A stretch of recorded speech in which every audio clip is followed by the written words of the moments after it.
이번 시간에는 음녀 1편으로 드디어 밝혀지는 음녀의 정체에 대해서 다루고자 합니다.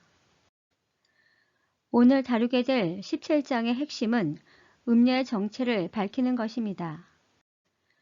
먼저 요한계시록 17장 1, 2절은 물 위에 앉은 큰 음녀가 음행의 포도주에 취한 모습을 포괄적으로 보여주고 있습니다. 음녀를 다루기 전에 먼저 용어를 구별할 필요가 있습니다. 17장에는 큰 음녀와 음녀로 나누어져 있습니다.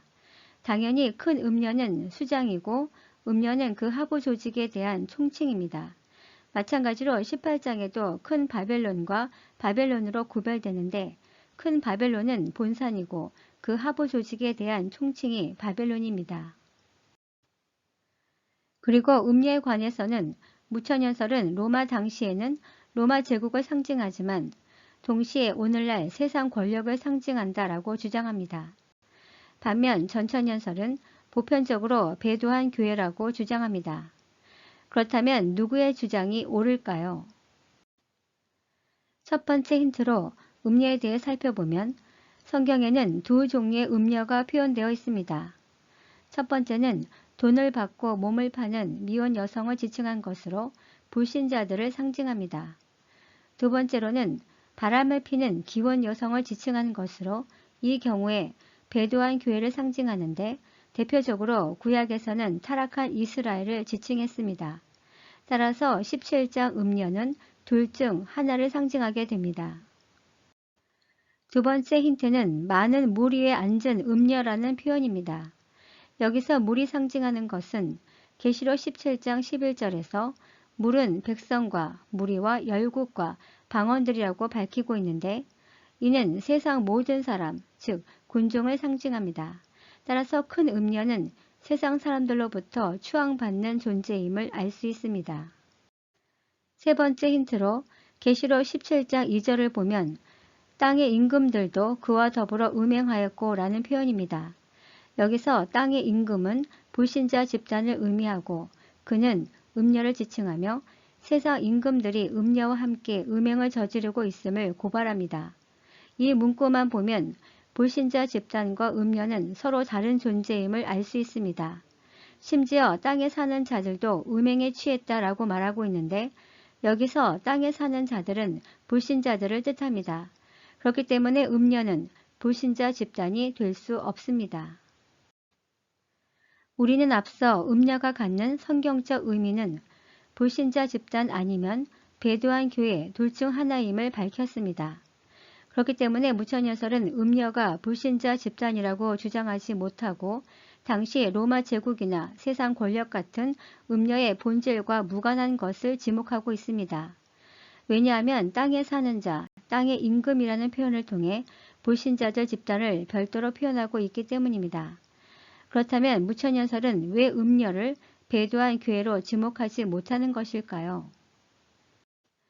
네 번째 힌트로는 큰 음녀가 받을 심판을 내게 보이리라 했는데 그 음녀가 심판당하는 이유를 2절에서 음행의 포도주에 취했기 때문이라고 말하고 있습니다.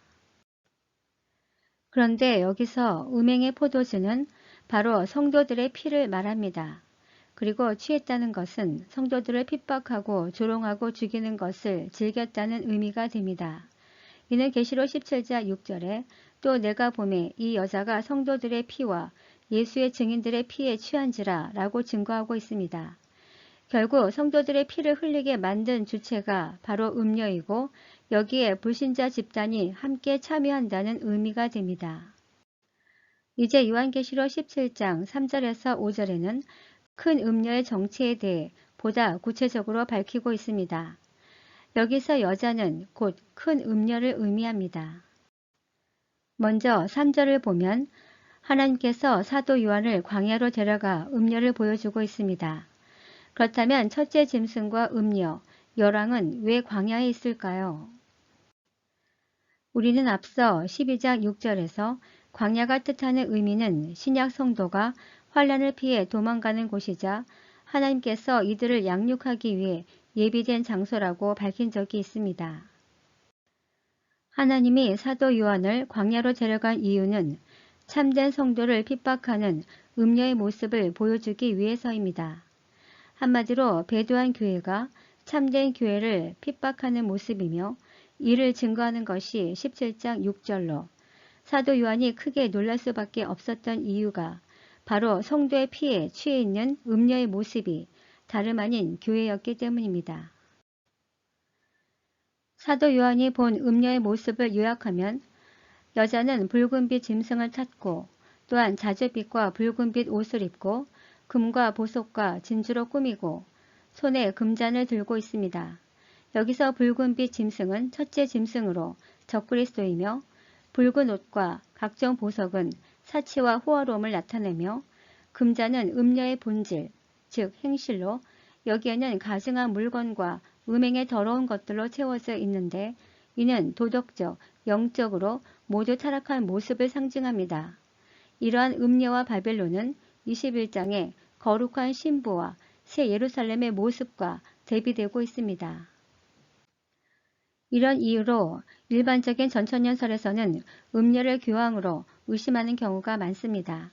이에 관한 여러 가지 근거 중 핵심 두 가지만 살펴보면 첫째, 자줏빛과 붉은 빛을 입고 금과 보석과 진주로 꾸미고 손에 금잔을 가졌다는 표현과 현재 교황의 이미지와 부합되며 둘째, 오늘날 로마 카톨릭 중심으로 종교 통합 논의가 활발히 진행 중에 있으며 실제로 현실화된다면 교황이 수장이 될 확률이 매우 높습니다.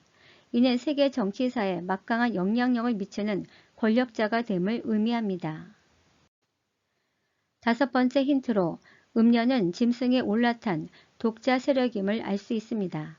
즉, 그림에서 보듯이 짐승과 열불은 한 몸으로 붙어 있지만 음녀는 올라탄 모습으로 독자 세력임을 알 수 있습니다. 즉, 올라탔다는 것은 서로 필요에 의해 연합하는 모양이지만 상황에 따라 서로 대적할 수 있는 모습입니다. 여기서 열불, 즉 열왕은 불신자 집단의 대표로 음녀와 분명히 다른 집단임을 알 수 있습니다. 그런데 17장 5절에서 큰 음녀는 큰 바벨론이라고 정의하고 있습니다.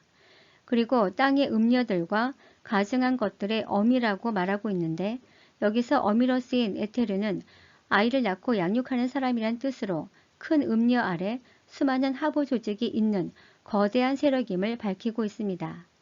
그렇다면 큰 음녀와 큰 바벨론의 관계는 무엇일까요? 무천연설은 계시록 17장 5절과 18절을 근거로 큰 음녀와 큰 바벨론은 상징적 관계라고 주장합니다. 이는 옥스퍼드 주석에서도 잘 설명해주고 있습니다. 문제는 이러한 무천연설 주장에 의문이 있습니다. 즉, 어떻게 음녀와 바벨론을 멸망시키는 주체가 다를 수 있는가입니다. 먼저 음녀의 멸망 시점은 5번째부터 6번째 대접이고 바벨론은 7번째 대접 때부터입니다.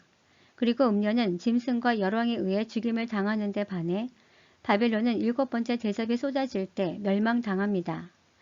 만약 바벨론이 음녀의 상징이면 심판의 주체와 멸망 시점이 같아야 합니다.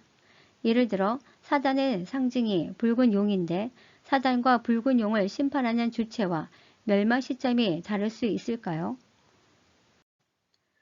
반면 전천연설의 입장은 존재와 거처의 관계라고 주장합니다. 예를 들어 미국 대통령의 경우 흔히 백악관 약칭은 WH로 사용하고 한국 대통령의 경우 청와대 약칭은 BH로 종종 사용하는 것과 같습니다. 따라서 재림 때 큰 음녀의 본거지가 어디인가 하는 것은 매우 중요합니다.